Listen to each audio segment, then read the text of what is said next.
По вчерашната одлука за дисциплинска постапка за наставникот кој физички малтретираше ученик во основното училиште Панајот Гиновски, се уште не е јасно што ќе се случи со наставникот.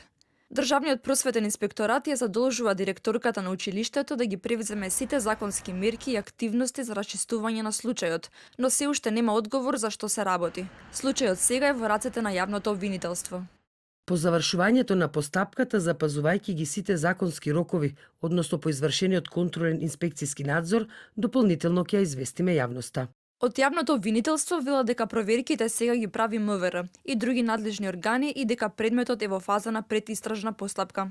Предметот е во фаза на предистражна постапка и согласно законот, јавното обвинителство не е во можност да споделува детали за дејствијата кои се преземат во рамките на предистрагата, бидејќи тоа би ја нарушило постапката. Ке се преземат сите дејствија неопходни за да се утврдат фактите. Откако ќе бидат прибрани потребните докази, јавниот обвинител ќе ги анализира и ќе донесе јавно обвинителска одлука за натамошниот тек на постапката.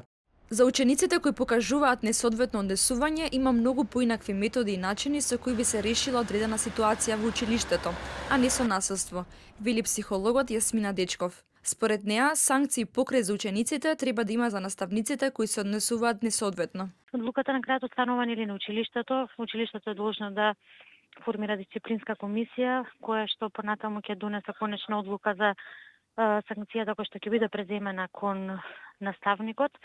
Во исто време директорот има право и да го отстрани од работа наставникот најмногу до 3 месеци, додека комисијата не донесе решение. Од првата детска амбасада Меѓаши најостро го осудуваат овој настан, кој според нив представува стрес и траума за детето.